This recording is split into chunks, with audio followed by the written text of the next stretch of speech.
We didn't have the photo up outside. While going downstairs to the bankers meeting. Okay. Yes, and we can start. Alright, so I'm going to put you in the main call and have the conference to you. Sure. Gilala. Sure.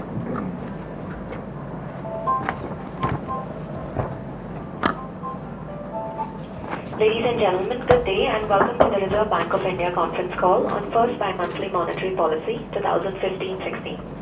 As a reminder, all participant lines will be in the listen-only mode. There will be an opportunity for you to ask questions after the presentation concludes. Should you need assistance during the conference, please signal an operator by pressing star then 0 on your touchtone telephone. Please note that this conference is being recorded. I now hand the conference over to Ms. Alpana Killawala. Thank you and over to you, ma'am. Thank you very much, Inba, and welcome to all of you here in this room and outside who's connected. Governor's short remarks, and then we open to question answers. Governor. Okay, good morning. As you saw, we have kept policy rates on status quo during this review. What we're waiting for is more information on a number of recent developments, including the effects of recent weather disturbances and possible more information on the likelihood of a reasonable monsoon. Given that there has been also very little transmission so far from the rate cuts that we effected at the beginning of the year and in March, we're waiting to see transmission taking place. The bulk of this policy is focused on measures, structural reforms, you may call them, to improve the working of the financial sector, including transmission. So the message from this review is that while we are status quo on policy, we are not status quo on all the measures needed to take the economy forward onto a higher growth path. These include, amongst others, as I said, first, ways to improve transmission, but also a number of measures intended to facilitate the financing of growth going forward, as well as to improve the liquidity of financial markets. So with that, perhaps we can take some questions and elaborate on the details. But again, let me emphasize, the fact that we haven't moved on policy rates doesn't mean we haven't moved. We've moved on a variety of other dimensions. Questions. Gopika? Governor, this is Gopika from ET Now. Now with the onus of future rate cuts falling on banks and monetary policy transmission, how much of transmission do you expect from the banks? With most banks saying that they do not expect to pass on the previous rate cuts, say 50 basis points, how much do you think is warranted so that transmission is effective? I don't think we're looking for a specific number and saying, unless this happens, nothing more will happen. But we want to facilitate the process of transmission. I don't see an environment where credit growth is tepid. Banks are sitting on money, so to speak, and their cost of funding, their marginal cost of funding has fallen. The notion that it hasn't fallen is nonsense. It has fallen. They can borrow at the margin today at 7.5%. We've kept it. There's plenty of liquidity in the markets. So at some point, the pressure on the banks, the competitive pressures will tell, as it is a number of corporations are borrowing directly from the markets. You've seen that announced even today. So I have no doubt that this will happen. If it happens sooner, it's better for the economy, but banks have to make their own decision. Saloni? Governor, just taking that particular point forward, you mentioned here that your stance remains safe, but going forward you will look at whether the transmission is happening or not. So I just wanted to understand, since January we've seen 2 out-of-policy rate cuts. Going forward, there is a, street is divided whether Fed will go and start tightening their own monetary policy by June or September. So going forward, just trying to understand the policy guidance, is another out-of-policy rate cut, expected? Because till June, there will be 2 more CPI datas that you will get. So just wanted to understand. We, as I said, I can't go further than saying we are waiting to look at the data. Our stance turned more accommodative in January, and it remains so. which means you shouldn't expect the direction to change in the future. The timing of future cuts will depend on how much room we have, and we've outlined a number of factors we're looking at. We're not saying everything has to happen, but we're saying we'd like to see some more of what we need to see happen. As far as Fed policy goes, we are not, in some sense, saying that that will be a determinant. We are more focused on the domestic economy and the domestic requirements. Of course, Fed monetary policy has an effect around the world, but at this point, as we say in the statement, we feel we are adequately buffered. And so that is not going to be a key factor or the key factor in determining our monetary policy stance going forward. Sandrine? Sandrine Rastello, Bloomberg. So you repeat in your statement that you will be data dependent, and you also have a whole report that mentions the uncertainties around GDP. The same way that Janet Yellen has a dashboard that's very much discussed in the US, I was wondering whether you have a dashboard and you could give us some guidance on what it is and what maybe you wish you had on it but doesn't exist today in Indian data. Would you like to take that? We don't have a dashboard, but or at least in the formal manner that the Fed possibly has. The most important variable that we look at, of course, is the CPI outturn, both in the immediate run and going forward, looking through temporary changes. We also, regarding output and GDP growth, we do look at high-frequency indicators such as cement production, freight, airline, IIP, etc.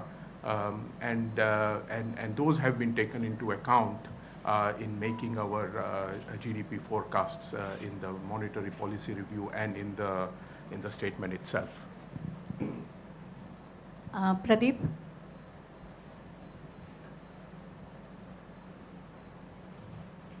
Governor, what kind of impact will it make to the base rate really if you shift from average cost of deposit to marginal cost of deposit, because there is always an equation which is used. So, you know, the equation or the function could be also be changed so that the result remains the same. See, that's why there has to be both the incentive or willingness for banks to move, as well as the flexibility on the regulation or the calculation. I think we need both. In terms of the incentive for banks to move, as I said earlier, the fact that credit growth has remained relatively weak so far, that there's a lot of competition building up in the markets. Markets seem perfectly willing to lend at lower rates now. And so banks over time will be forced to match the markets and will have to bring down their rates. So what we have to make sure from a regulatory perspective is the regulation is not standing in the way. And to the extent that people focus on average cost rather than marginal cost, it's much more slow moving. So we have to try and deal with that. Now, remember that the base rate doesn't seem to stand in the way of banks raising the base rate when interest rates are raised. It only seems to come in the way when interest rates are cut. So we have to think about both incentives as well as the actual structure of regulation. And both, when working together, will help transmission. Yes, Lata. Morning, Governor. You have said that inflation goes down to 4% around August. That's the RBI's forecast, and then climbs back to 5.8%. And then your old monetary policy stance remains that you want the real real return to be 1.5 to 2%. If you add that 1.5 to 2%, say 1.75% to your 5.8 ultimate inflation number, then technically there is no scope for any further rate cut at all. You're already at 7.5, which is 5.8 plus 1.75. So at 4%, what exactly do you mean? Is that because of base effect? Because you're also saying you will look through base effects and seasonal effects. Is this 4% because of base and seasonal effects? How will you respond to the 4%? How should one look at the future movement of monetary policy? Yeah. As well, I want to know if you are taking cognizance of the fact that small-scale savings at 8.75% will further stymie banks' position in terms of reducing deposit costs. I wanted your comments on that as well. Well, let me start with the second. First, banks have already reduced in a number of situations deposit rates. So it's not, doesn't seem to be an absolute barrier. Of course, we have to make sure that small savings rates don't stand in the way of banks further reducing the cost. And the government has said it's going to tie them to government securities rates. As far as the 4% in August goes, that's largely because of base effects, but Urjit can correct me if I'm wrong. And when we say we're looking through base effects and seasonal effects, it means two things. One, the seasonal price rise as a result of vegetable prices, as well as perhaps because of weather disturbances, is something we can look through. So we're looking through the ups as well as the downs to try and see whether the incremental inflation is down to a level where we have the ability to accommodate. We've talked about a number of data variables which will be important in determining this. I think it's the composite picture that we'll be looking at rather than any single data variable. And what we're saying is we just did some. Let's wait for transmission, and we'll also get more information and be able to make up our minds about the next step after that. Arithmetic itself at 5.8 plus 1.75. By your own arithmetic, there isn't any scope for cuts. Well, you know, if I wanted to be hawkish, I'd say 5.8 plus 2. If I wanted to be dovish, I'd say 5.8 plus 1.5. So there is room if we want to look for it. We just need all the other pieces to fit into it. Joel? So I'm Joel, I work for Mint newspaper. I didn't have the time to go through the whole financial market efficiency measures. If you can take us through the top three, measures and your rationale behind it, and how do you think that will help our markets? Let me talk about a number of measures. Just in order, there are some regulatory measures to meet our Basel requirements. One of which is we've put in place a counter-cyclical capital buffer. We're saying we don't need it right now, so we're not activating it right now. We had allowed banks to issue long-term infrastructure bonds. We're now saying that other banks can hold, Bank B can hold Bank A's infrastructure bonds up to a certain limit in order to facilitate trading. This is a request from the banks, and we think it's reasonable, with some caveats on that. We're going to look at the base rate, and we're going to try and push banks towards marginal costing of the base rate rather than average costing, so that they can move more quickly. And marginal costing seems the right thing. If you are able to raise deposits going forward at a lower rate, that should feed into your base rate more quickly. We're also going to have financial benchmarks on money market rates, for example, so that banks can use that to determine their lending rates. Instead of having a base rate, use the money market rate, short-term, medium-term money market rate to read off their rates, just like LIBOR. We want to move towards that quite quickly. Two important issues on bank governance. One, we had prescribed a very detailed set of calendar reviews that banks had to do. You have to do this by this time, that by that time, very detailed. What we're doing is we're doing away with it completely.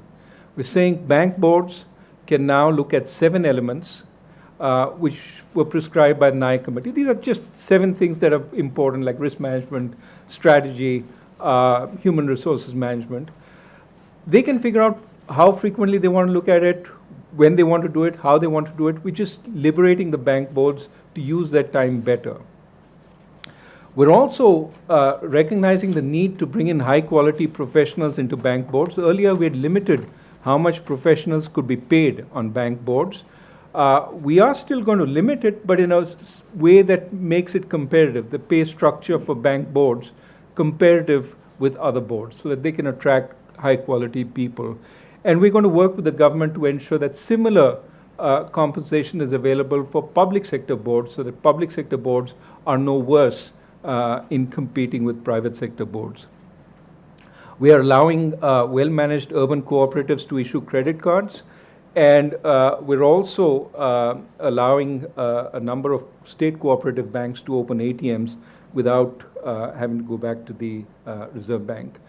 As far as trading goes, two main issues with government bond trading. We are looking to set up primary dealers to work as market makers for a number of illiquid bonds so that we get liquidity across the spectrum.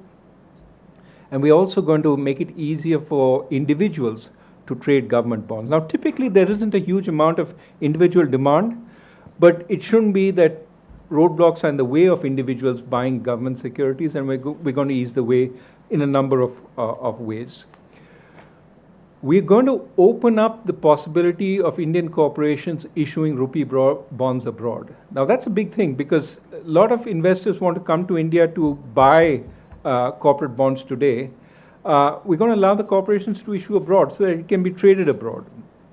Now, this will come under the overall ECB window to some extent because, in a sense, we are replacing people having to borrow in dollars to people being able to borrow in rupees and not then having to hedge it. Our corporations will not have to hedge it. This is, I think, a big development. We already have people like the IFC, the World Bank, thinking of issuing these bonds. Why not our own corporations? So that is a movement forward. Some movement on options, and then there are some announcements which will come today, which came yesterday, come today on further developments that we are undertaking. The priority sector guidelines will be issued very shortly. We've got comments. We're going to look at them in detail and then issue final instructions later before the end of this month. We are expanding the loan limits for microfinance institutions, consistent with the fact that we've had inflation over the years and they've asked for an expansion, which we think is warranted. And finally, NBFC IDFs, in order to lend to certain kinds of projects, there were some constraints because we had required them to have something called a tripartite agreement. If you have questions on that, I can answer. But what we've done away is the need for tripartite agreements, a long-standing request, but which will facilitate NBFC IDFs in lending to infrastructure projects. So those are some of the broad elements, but this is an ongoing process. We just collected some of the ones that we had in the works, but more will come. Structural reforms are well and truly alive. Govardhan? The Economic Times. And now, when it comes to the U.S. interest rates hike, seems to be getting pushed behind, or it's going to be a lot lesser than what it was anticipated. Does that mean that you get a bigger window for you to lower rates than what it was about a few months back? Is that why that you held taking any measures in this policy? I would say, let me repeat, the Fed's policy changes will have an impact globally, but that is not our central concern. When it comes, there will be some volatility, but what the improvement in macro policy, both from the government side as well as the RBI side, as well as the buffers we have built, give us is the luxury of being able to focus a little more on domestic policy and domestic policy requirements rather than what's going to happen internationally. So I'm not saying that that is irrelevant. That's number 4 in our guidance, but it's not the central issue. And I'm not too worried that concerns about when the Fed will move and how much will affect our own policy sort of process. It will be one factor, but not the most important factor, and I doubt it will be constraining in terms of when we move again. One more. On priority sector, about the working group recommendation, there seems to be a kind of... Keep your mic closer to the... So there seems to be a kind of one-size-fits-all for all the banks, be it a foreign bank or a private bank or a state-run bank also.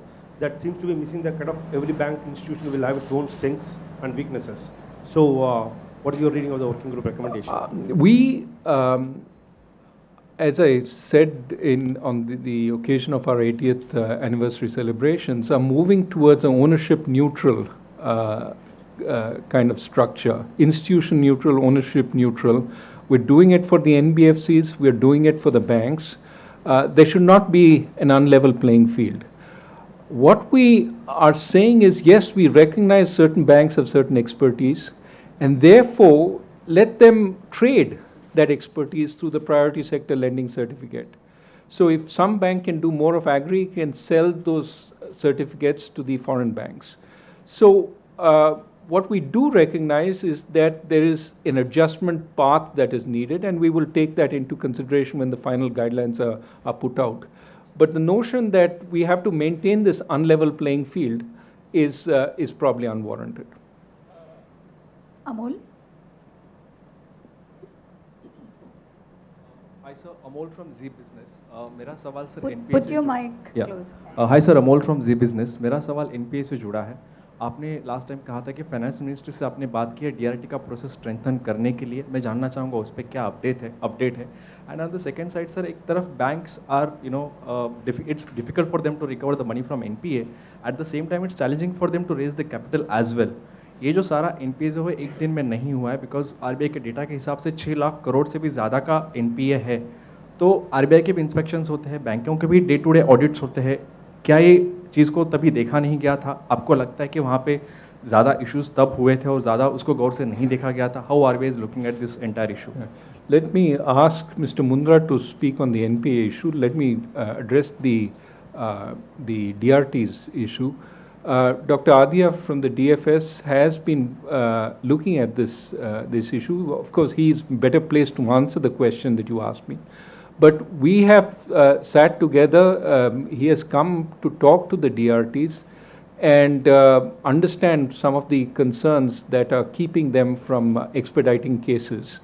And I think DFS, Department of Financial Services, is well embarked on the idea of expanding their capacity to move faster. So you should ask him for the details, but certainly this is an issue that the government is looking at, and there will be moves to address it. In the regarding NPA which you have mentioned, I think it would be too simplistic to put it like this, that if there is a continuous process of audit or inspection and a NPA built up, or the weakness which is coming to the system can always be seen much in advance. We have to appreciate there are a number of facts which are in play. One, in post say 2008-9, lending was predominantly directed to a sector which was a relatively new sector in the lending, that is the infrastructure. Then of course there were the policy related issues or delays. Those were the issues. Within individual institution there were the issues about the leadership or the vacuum, and then overall of course the global environment as well. So I think these are the facts which come together and play into the formation of NPA. What is important that this was recognized quite early by the Reserve Bank, you must have seen, and in last few months that entire mechanism of early recognition, resolution, moving towards the formation of joint lending forums, taking a decision within a given time frame. I think these are the steps which are in right direction. So the moment this kind of trend is spotted, and then the enabling measures are put in place. I think this is how you have to look at it. Yeah. But sir, do you see any time frame that the money will be recovered soon? I think to put a time frame to any of these things, if you feel convinced that the question which you are asking you can reply yourself, then I will also try to reply. Yeah. Can we quickly check with Inba? There's something on your side. Sure, ma'am. We'll now take questions from participants on the audio bridge. Anyone who has a question may press star and 1 on their touchtone telephone. Our first question is from Manju of DNA. Please go ahead. Good afternoon, Governor. I just wanted to ask you, the banks are not bringing down the rates. They are investing into commercial papers of companies at much lower rates. Is there any risk involved in this, and are you taking cognizance of this? The second question I have is why has RBI allowed banks an extended time to restructure their debt if references are made either to the CDR or JLF before March 31st? Why did the circular come on 30th of March? I mean, when almost all must have been done. Or was there a bunching up of debt that remained to be restructured?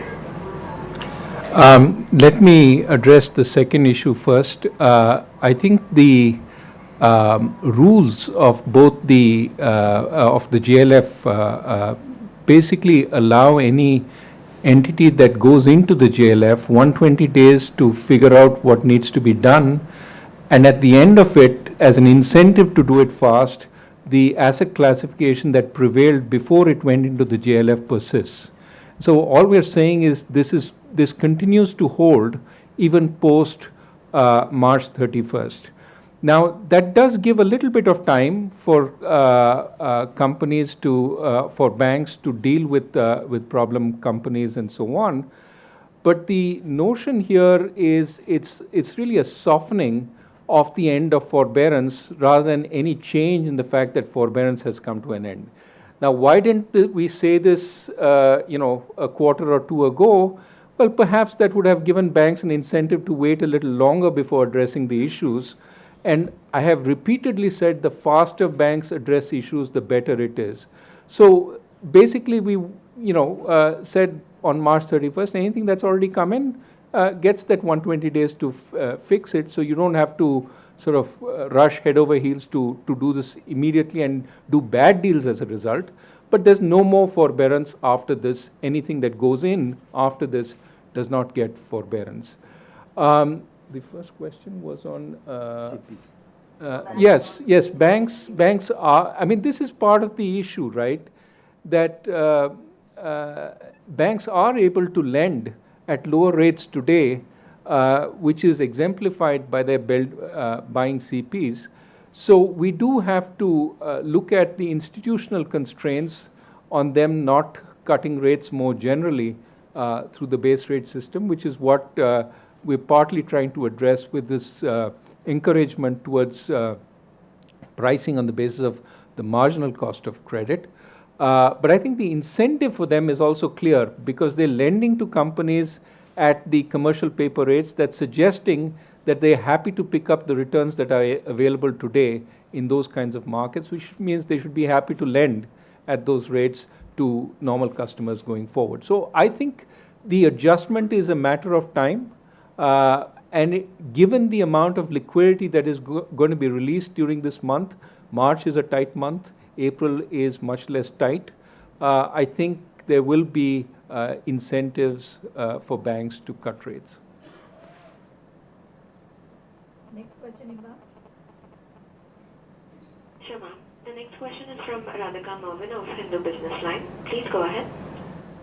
Yeah, good afternoon, sir. My question pertains to the infra, the IDF NBFC levy that you've given on the PPP project. If you can elaborate a little bit, because as I understand currently, these debt funds can fund, NHAI projects, port projects, etc. So what is the kind of levy are we offering to other projects? Let me ask Mr. Gandhi to reply. Yes, IDF, they have been permitted to get regulatory forbearance for those kind of support which they give, where there are PPP and tripartite agreements. When there is no tripartite agreement, they do not get that regulatory support or the forbearance. That is where they have been representing. There are other infrastructure projects where there is no possibility of tripartite agreement. So those projects should also be permitted for them to be financed. So that argument we agreed. So that's the one we are permitting now. And second, they also mentioned that there are other projects where the DCCO has already happened. It is already an operational project. After 1 year, why they cannot be financing? That also we have accepted, and now they can finance those projects as well. So the idea is that the IDFs should be financing less risky projects wherever it is possible. Okay. So ideally, these will still fund operational projects, or are we actually expanding the ambit of bringing other projects as well? No, they have to go in only for operational projects. Only after completion of the project, DCCO is over, and after 1 year. question pertains to the benchmark that. I think this is question number 3. No? Just one final Okay. question, sir. This is on the benchmark that you mentioned that will be provided to price banking products. As I remember, according to the Urjit Patel committee recommendation, we have been, talking about the term repo, across different tenures, acting as benchmark, to price different, deposit rates across different tenures. So, are we talking on the same lines when we are talking about benchmark indices here? No, yeah, basically what has been indicated that both the asset side and liability side, if they have to be priced with reference to a particular market interest rate, there has to be some benchmark. So that because the transmission is not happening because advances are tied to different benchmark and deposits to different benchmark. So that is why the whole concept of this market interest rate benchmark, which the new company will try to put out. That's the idea. It is not directly related to the term interest rate thing which has been talked about. I mean, the idea here is to get a believable benchmark, and that is what the company is set up to do based on actual transactions. Now, those actual transactions may be loan transactions for one kind of benchmark. It may be your term repo, the 14-day term repo, for which there's an established interest rate nowadays. It can be other term repos. I mean, this is something the company has to figure out what demand there is in the market. We hope the company will set up in the next 2 months and start working out different benchmarks, and then banks will be free to pick up those. There is, an issue that sometimes is raised about the benchmark of which banks price their loans being determined by the banks themselves. And so this would provide an exogenous benchmark which they can use. Thank you so much, sir. Thank you, Inba. Last 2 questions from this room. Aparna. This is Aparna from Financial Express. Sir, I have 2 questions. One is on liquidity, since it's an important dimension when it comes to transmission. Now, we have been looking at credit growth all along, but even deposit growth has fallen from a high number to as low as 11.4 this fiscal. When I checked the data, it was a 50-year low. So, does the RBI in future anytime see a structural issue in liquidity? And I mean, do you foresee a trouble where it can hamper bank lending or business of banks? And my second question is on the unhedged forex exposures. You have been warning companies that please do not keep it open simply because the rupee is stable right now. I have heard from banks that they are still not interested in hedging their forex exposures, and a lot of open exposure is still there. Do you see the risk of these exposures still pertaining? What's the update on that? Well, first on deposits growth being also lower. I mean, clearly there is some disintermediation also going on, that there is some direct raising of funds from the markets, whether in terms of commercial paper or in bond issuances, which is bypassing the banks. And this is why I have said that at some point banks will have to react so as to recapture some of that business. And let us wait and see how that happens. There are also structural constraints that we have to look at, but I don't think right now they're the determining factor. Constraints such as the small savings rate and so on. As far as the second question, unhedged exposure. We can exhort the banks can exhort the companies, but at some level, until you have very, very intensive monitoring of what the companies do, it's hard to, you can take a horse to water, but you can't make it drink. That is where the notion that volatility can happen anytime, and that we are not going to be focused on holding the rupee at some particular level without any change. That should be clearly communicated to companies also, that or they should have absorbed it by now, that our focus is on undue increases in volatility, but we're not going to maintain any particular level for the rupee. And so they have to recognize that they're taking on a big risk, especially if monetary conditions change around the world. So I think that we will look at our current regulations and see how we can make them more effective, but also companies should absorb the message that it is in their own interest. And this is where I think the possibility of them raising money in rupee bonds outside and you know, using that would be an alternative to borrowing ECBs in dollars and holding it unhedged. The other factor that one must recognize is we are also trying to improve the extent to which distress is resolved. If distress is always resolved with banks taking the hit and the promoter not going scot-free, there's an incentive sometimes to take certain kinds of bets. They become one-way bets. If the dollar strengthens against the rupee, the banks take the hit. But if the dollar weakens, the equity holders benefit. So that also is something that hopefully the measures we have taken will try and convince people that that kind of negotiation is unlikely to happen going forward, and that banks are not going to forever take the downside hit when positions are left unhedged. Last question from Alek. Hi, Governor. This is Alek from Cogensis. Could you tell us the rationale behind allowing banks to cross-hold infrastructure long-term bonds? Because the idea was to get long-term money from, say, PFs and insurance. Could you just explain on that? Yeah, the idea is not for this to be another source of financing. It'll be very limited. You know, some fraction of their assets, small fraction, single-digit fraction of their assets. It's primarily for trading purposes. So what the bank said is we are a big part of the trading community here, and liquidity in these bonds will be enhanced if we can use some of them for trading. To make sure there's no incentive to overhold these bonds, we are essentially subtracting the benefit a bank gets from the bonds it has issued by the number of the bonds it holds, so that there is no double counting of these benefits. In fact, only single counting, and bonds held for trading come at a cost.